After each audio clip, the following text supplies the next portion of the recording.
Well, welcome back to another episode of Low Main, Under Main. Do you think they get it? I think they'll get that. Hopefully, we're the gallery under Main, in case you're wondering. And we're eating Low Main. We're eating Low Main from Peking Wok Restaurant in Highbridge.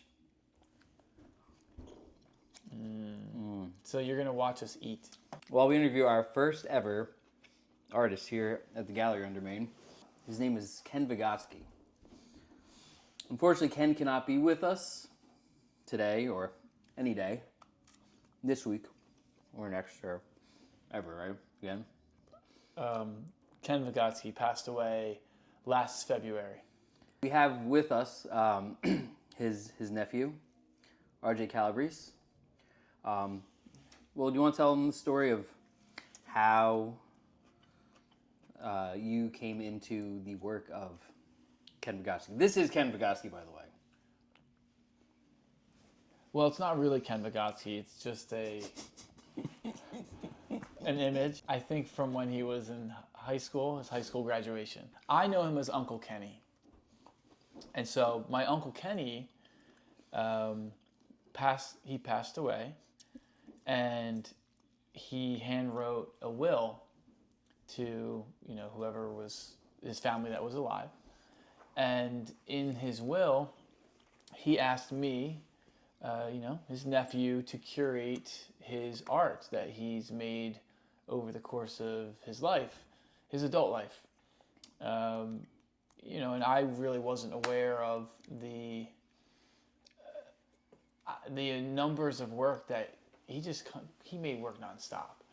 And so when it was time to, collect the work, I went to his house, and there was piles of work in every room, everywhere. And it was pretty overwhelming because, how does one sort through a lifetime of artwork that's never been shown to anyone, really? I mean, with the exception of things like his designs, these are his shirts. But his fine art was just in piles. So when you went into the house, was there any organization to the artwork, or was it literally just in filing cabinets, or how did you walk into the room? It's interesting because in hindsight, I wonder if he had some sort of, maybe it made sense to him. Maybe it was organized in his mind, but to me, it was just overwhelming. It was there were works that were framed, just piles of framed work. There were filing cabinets of work, folders, just everywhere. Some of the folders were labeled, maybe thematically or subjects, something like that. But ultimately, I had one opportunity to get this work. The house was going to be sold, and then put it in a couple bins, whatever I could fit in my car, and then brought it straight to Alex Maxwell here, and well, I feel like I'd been talking about wanting to open up this gallery back in around January. It was kind of like a pipe dream idea, and then when this situation came up, it kind of felt like stars aligning. I feel like this has almost had to be, a great opportunity to do our first show. One of the ideas that we always had with the gallery in general was this idea of, exposing artists that never had their moment or had that chance to, be in the spotlight or have a gallery showing. And, I felt like this was a perfect opportunity to give someone, because I don't think, did you touch about the will yet? Were you listening? I was so into my Lo Mein that you might have said it, and I was just thinking about the shrimp here. Well, I started to talk about it. I was really surprised. Actually, I did have a sense he wanted me to do something with his art, knowing that I'm an artist myself, and I've had some opportunities to show work. He had mentioned actually at my mother's, it's kind of strange, but at my mother's viewing, she had passed a couple years prior. He asked me at the viewing to curate his work, and obviously I was in no state of mind to entertain that. And I just stopped thinking about it. And then when he died, and my cousin, he read through the will, and it was just a handwritten will. It said he'd like me to curate or distribute however I felt fit. And honestly, it was like, I have no idea.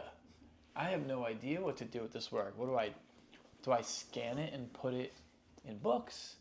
But I did feel a sense of obligation. It's kind of, it's a big responsibility, but an honor.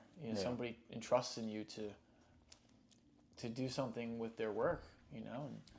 But what do you do? What do you do? And like the fact that you had this vision for this space that truly is a perfect fit for someone like Ken. Yeah. I mean, the best part is he can't complain if we do a bad job too. It was one of the added benefits to working with a dead artist. Wait a second. You mean he hasn't been complaining to you? I mean, come to mention it, I was looking at this picture the other day, a little bit. It's been on the wall for a while now, and I did hear a complaint. I thought it was the yoga studio upstairs, but I mean, they are pretty loud. That's not him stomping his feet? I don't think so. Ken, are you there? Hello up there. Yes, it's me, Ken Vegotsky. I want to invite you guys out to my show, September 26th. Hello up there. It's easy to get to. Just take New Jersey Transit from New York City all the way to Highbridge, New Jersey. You're going to love it, I promise you. All right, well, that makes sense. I can't disagree with him on that one. A little shocked he didn't take the lo mein, though. It was really good. Yeah, he's such a kidster, though. When you actually look through the gallery, you look at his work, and you really start to put the pieces together of how his mind worked, and just his obsessions, his humor is all over the work. That's the uncle I knew. Yeah. I mean, he was always cracking these jokes, but it's like, do you get it? And it always followed with that. Like, you get it? Right. Which I think you see, though, in the artwork, too, because, there are times when we'd look at, even just his regular artwork, he, on the back of the frames, has explanations for his artwork. So he really, even if you didn't get it from looking at the artwork, he's going to try to explain to you, there's a joke in there somewhere, or, this is the reason why, which is crazy. And what's really fascinating, though, is... He's not crazy. I'm not saying he was crazy. I'm just saying the concept was crazy. It's wild, man. It's wild. The creation, God's work is done. This piece right here. This middle finger... You can hold it up, right? This middle finger right here is the same one that is on my shirt, which was done in 22. This was done in 17. 17. So 5 years later, he's revisiting a piece of work of his. And yeah, he did that again and again, these iterations, revisiting ideas and then revamping ideas and some recontextualing ideas, Yeah. Whether it's in some art historical referencing or comic type imagery. So can you talk a little bit about what his job was? Because I do think that there is a connection between his job and the way he worked, and ultimately what we see. So, yes. So when I was younger, he was a graphic designer, a layout artist for the Trentonian newspaper, out of Trenton. And at some point, I guess I was still pretty young. At some point, he resigned or whatever. They let him go. Honestly, I'm not sure for what reason, but... Did the newspaper fold? No. No? Is it still up? No. I don't know. I don't know if it was he just was there so long, or maybe it was they're maybe trying to revamp. Who knows? Yeah. I was a little kid. I didn't ask, so why did you stop working there? I mean, honestly, as we got older, I didn't even really have a relationship with him. It wasn't... He was there when I was a kid, and then he wasn't. So, when you're at an age where you actually like maybe you start asking questions. I really didn't Didn't see him, yeah. see him, but I know he worked for the Trentonian, and he was some kind of layout artist. And when you look at his work, it's so clear. You know, what are some of the elements that connect? Well, I think, the elements for me that really stand out, that you see this kind of layout design and this like almost like patching things together. See it though in things that he was trying to produce. Like we have a whole book of of his a whole book of his artwork based off of Stickman, inspired by Stickman. Ready for print. Ready for print. This book is literally laid out from page 1 to the end. And there was a letter he was sending that to Barnes and Noble. Barnes and Noble. He wanted Barnes to sell it out of Barnes and Noble. We have the rejection letter. It's part of the show. If I start choking while we do this interview, do you continue? I just feel like it's gonna be a lot of chewing. Anyway, people are gonna be like, it's ASMR. This is the most relaxing video ever. Watching two people eat lo mein. Yeah, under Maine. Under Maine. Which is so clever. It's double inception. That's like a Ken Vegotsky. You get it? This is You like get it? this is like a Ken Vegotsky. This is a living. I think this is theatrical art of Ken Vegotsky. Why don't you tell our? Would these be listeners or would they be viewers? If they're blind, they're listeners. Okay. What if they're deaf? Then they're viewers. And if they're blind and deaf? They got it. They got it. So I was thinking I might choke, and then it distracted me from what I really wanted to. I was actually hoping. I think I'm gonna finish this one, man. Man, I'm just starting. Really? That means I'm talking too much. Well, you got the good stories. I never met Ken. I've only met him being down here in the basement. And from what I know of him, he seems like a great guy, but I never got to personally meet him in the real world. I did. You did. Yeah. So I also have an Uncle Kenny. Does he look like this? No. Do we have the same uncle? We don't have the same uncle. But, he was... I feel like he was very much the... is the right word? Patriarch of the family? Yeah, head of the family. Sure. He's very head of the family. He gives me a lot of like Al Pacino vibes. I've always felt like I get, but not like the "I'm gonna fucking kill you," like not that one. More like the Hooah, hooah. No, he just seems like he's in control. But this Kenny did not. did not seem like in control. Right. Is that correct? Well, Like a loner type? I think that's fair. I never knew him to have a partner. Never married.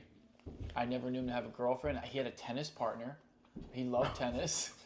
But he had a friend that left messages on his machine Yeah. when he wasn't hearing from him. So clearly there was someone he was in contact with. Well, I'll say you weren't dealing with a lot of the funeral arrangements for him, right? No, my cousin took care of all that. But you didn't have anyone reach out to you, some unexpected person from Ken's life. The only person who reached out was my cousin, who he did check-ins on my uncle, and they had the police visit, and he passed peacefully in his sleep in his house. So How long is it before they realized? I'm not really certain. No, that has nothing to do with the art. Yeah, maybe we shouldn't. Yeah. While we're eating. If we weren't eating, I think we could probably go down this rabbit hole. Because it starts to look like worms, maggots. And... my shrimp right here is looking like a big fat maggot. Look at that. I'm saving this one. This is my last shrimp. Wow. Right here. Seriously, look at my bowl. Oh, dude, look at my bowl. It looks like I haven't even started. I just came from football practice. You did? Yeah, So I you're did. super hungry. I'm super hungry. Coaching a bunch of peewees. Peewees? Mm-hmm. Do you call them all peewee? I do. And you go, ha ha. Some are Herman, some are Reese. Reese? Pee-wee Reese?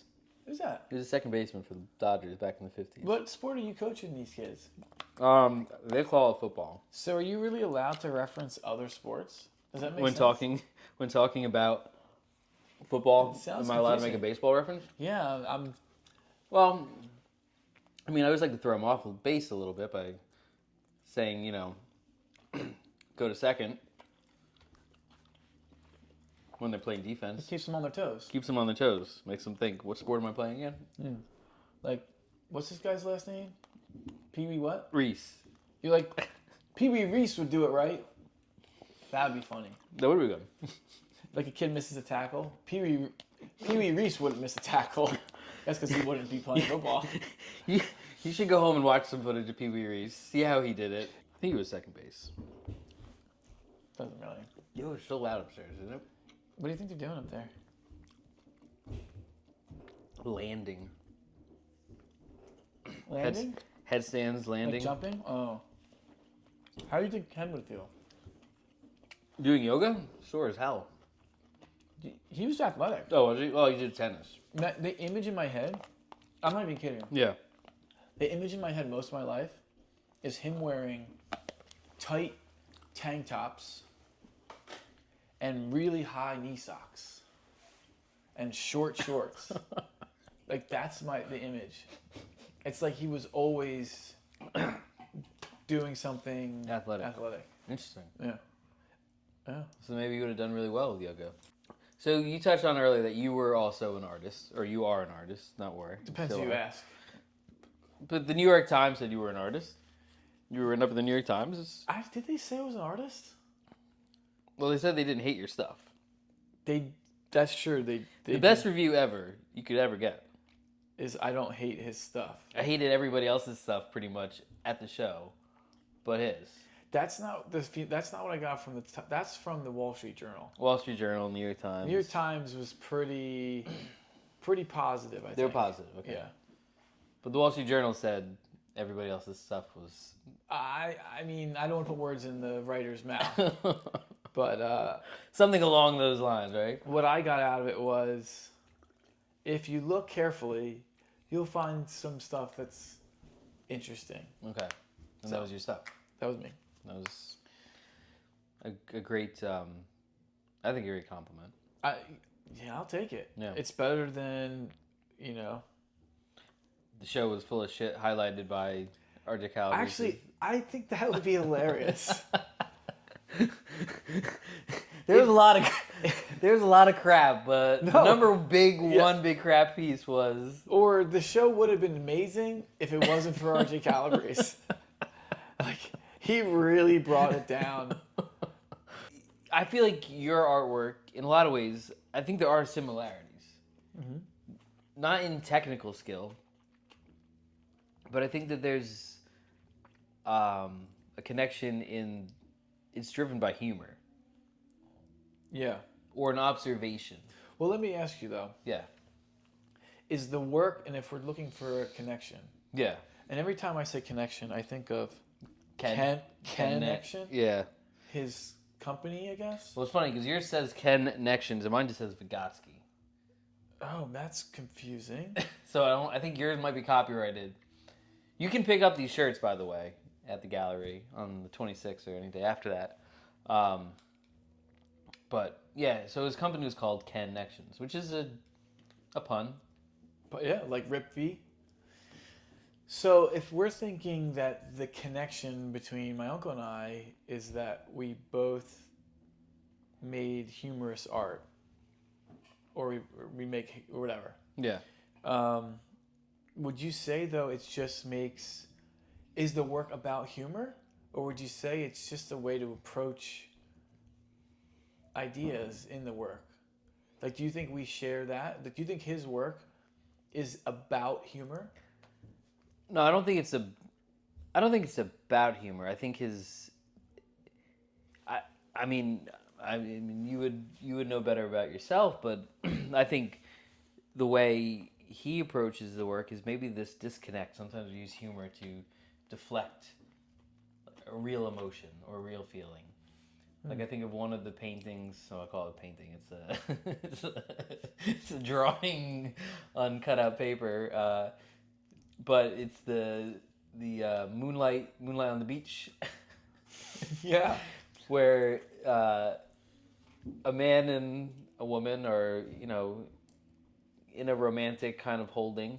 He asks her a pretty deep question, or says a deep kind of from the heart comment, and her response is pretty comical and laughable and almost dismissive of his comment. Um, and I wonder if it's maybe that was something that he was feeling, and some people would paint a very dark picture or a very maybe deep picture where he kind of used dialogue or humor to punctuate his feeling. I rambled. I don't know if I don't know if I got to where I was going. And we went through Oh God. so how many? I mean, hundreds of drawings, hundreds of pieces, and like hand-selected works that spoke to us somehow, and maybe show his. I would say his voice is, I think, pretty clear in the works we chose. I know. I totally agree. I mean, he was.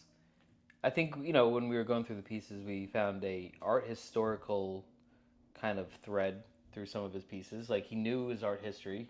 Yeah, I think he made commentary on art history. I mean, even this piece right here is a famous take on Michelangelo, right? Creation of Man, Sistine Chapel.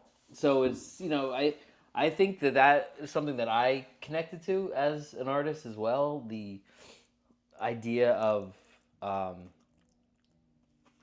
not mocking successful artists, but kind of spoofing them, picking at them. Certainly, all these artists were more famous than him. Picasso, he spoofs. George, who's a collage artist? Hamilton? George Hamilton, right? I don't know if is his name George? Is George Hamilton the actor? Because I'm thinking Alexander Hamilton. Definitely wasn't Alexander Hamilton. No. Let's call him George. Well, I'm gonna sound stupid. As a collage artist, I don't. Are we close? No, George Hamilton. That looks like Uncle Kenny. Kind of does. George Hamilton. George Hamilton. We Hamilton. found a connection. Another connection. So now, who's the artist? Put in Hamilton art Pop collage. Pop artist. Richard Hamilton. Didn't you go by Dickie? You just went by Dick. Dick Hamilton. Just Dick. Just Dick. All right, so we touched on the humor. We touched on kind of why we chose some of the pieces we chose. I mean, I think we'll admit too is that I think part of the reason we chose some of these pieces is that they were framed already. Already framed. Which, the stuff that we looked through was so much like paper, like loose leaf paper, things in bags, things in folders, things in notebooks. That I don't know, to me it spoke a little bit that he cared, for whatever reason, a little more about these pieces. It's almost like he selected these for us. Kind of, yeah. I mean, we put some pieces in that are not framed, but I think when we were going through, we did feel like there was a reason why he chose these pieces to frame. We do have his art basically from the year, I think our earliest piece is 2014? All the way up, right? Was it like 2014? It was in the teens. Early, I thought it was an early teen, because then we jumps a little bit. But all the way up to 2025, the year he died. Yeah. And he died in February. Yeah. So, we have this one last piece, which looks nothing like the rest of his artwork. Nothing. Except maybe it's on paper. Yes, yeah. But the fact that he dates it, signs it, and titles it, makes me think it's a finished piece. What's it look like? No, this, I mean... that's it. I mean, and if you look at this, too, it's painted black, but the paper's... how do you describe this? The Glossy?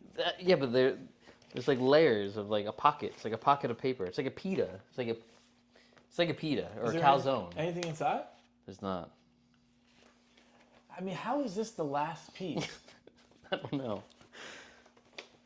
This is the last piece, though. Midnight at the Oasis. Vegotsky, 25.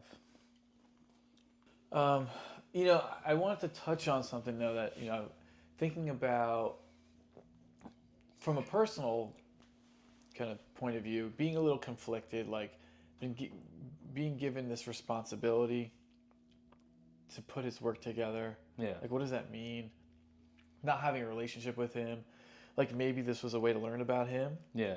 And I think together, we learned some things. Yeah. I think some things maybe are still unanswered about his life. Like, I don't think the work is like deeply personal. No.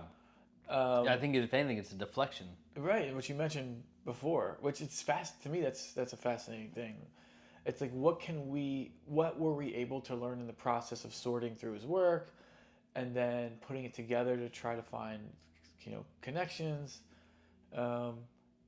This guy is more of a mystery to me now than he was when he was alive. Pen, I'm going to ask him a question. Okay, ask him a question.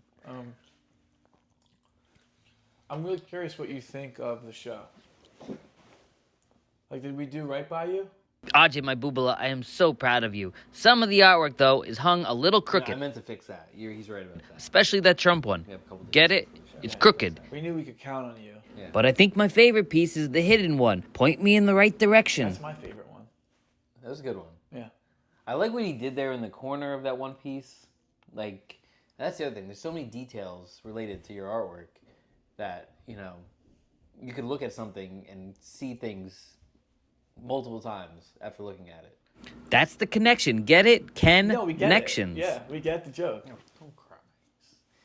He's getting emotional in his dead age. His dead age. So the title of the show is Hello Up There, which, he named all of his pieces. They usually were titled on the front of the piece. For example, the creation, God's work is done. God saying, fuck you, Adam. Or fuck you, maybe saying fuck you to Michelangelo. It's pointing towards Adam. It is, but maybe Adam is a representation of Michelangelo. Maybe he's saying fuck you to art. Like, I've created the ultimate artwork. Who are you to, try to create art? I've created man. Maybe he's saying, come here.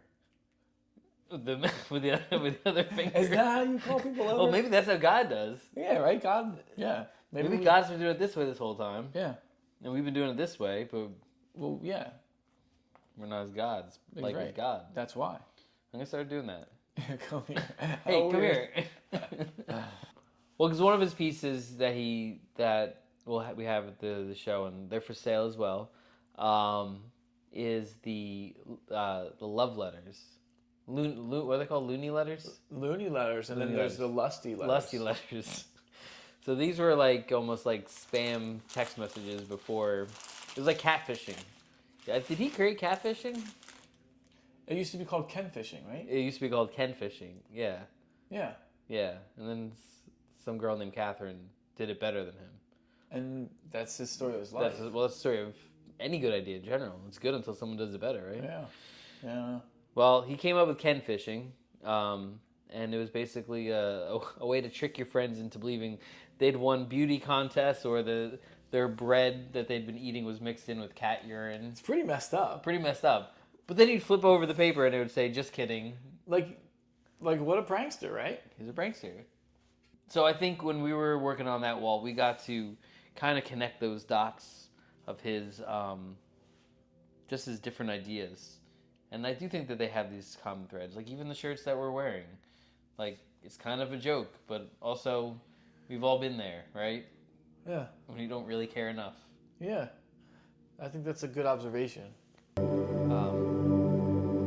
If you're still listening, this is Ken Vegotsky Shavasana. Do you think they hear it? I don't know. It's making me want to shut my eyes. It's making me want to take a little Shavasana right now. Shit.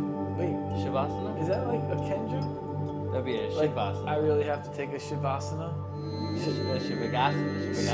Shit Vegasana. So You would make a joke of that. You would. So speaking of jokes Yeah. or fortunes, Yeah. we have 3 fortune cookies. For the 3 of us. That's really not a coincidence. No. I think we need to reveal our fortunes. I think that's the perfect way to end this. So we do hope that you come out on September 26th to the opening of Ken Vegotsky. Hello up there. Hopefully you know a little bit more about the story. Maybe you know a little bit less about the man. I think we know a little bit less about the man now. Yeah. Oh, this is good. Oh, I thought this was my fortune, but it was just my lottery numbers. I said don't miss out on your chance to win big. I feel like that could also be a fortune. Yeah, I think so. Right? I got 2. You got 2? Well, I got 2 because that's just my yeah. lottery numbers. All right, what do you got? Mine says your creativity will be a source of inspiration. Really? Yeah. That's great. Mine says today means action. Carry out your plan. Oh my God. I know. The combination of these 2? I know. Well, let's see. We what gotta do Ken this one said. together. All right, Ken, this is for you, buddy. This one's yours. Do you like the fortune cookie? I don't Or you even... just feel obliged to eat it because you I'm taken never the fortune? satisfied with it, no. No. Do you think it would taste like a cannoli if there's like some cream in it? I think that would be better. But then the fortune would be ruined. Yeah? We don't want that. Do you feel obliged to eat the cookie because you read the fortune? Yeah. Like Like you wouldn't eat the cookie without you the have fortune. to, like, digest it. Yeah. Do you feel like it won't come true? Or won't be believed? This is like a turkey. Which one? You get it. All right. You ready? Yep. Ken, are you ready? Oh, give me my He's fortune. always ready. This guy. Look at that look in his eye. This is amazing. Really? I swear. All right, I'm listening. If you promise someone something, keep it. What? Oh my God. I think that actually would have been better for you, but It's him telling me. It's him telling you I feel that. like it's him telling me. yeah. He's looking right at me. Yes. If Wow. you promise someone something, keep it. Huh. Well, I hope you guys enjoy this segment of Low Main, Under Main. I think that this is an interesting conversation about someone who I've never met, who you guys have never met probably. I met him. You have met him, but you never really knew him, right? Not like this. Well, anywho, we hope you check out, if you're just seeing a splice of this story and you want to see the full thing, you can check us out on our YouTube channel. I don't have one yet. It's www. Dot. And then we cut, and then the tape ends. There you go. All right, that's it. All right.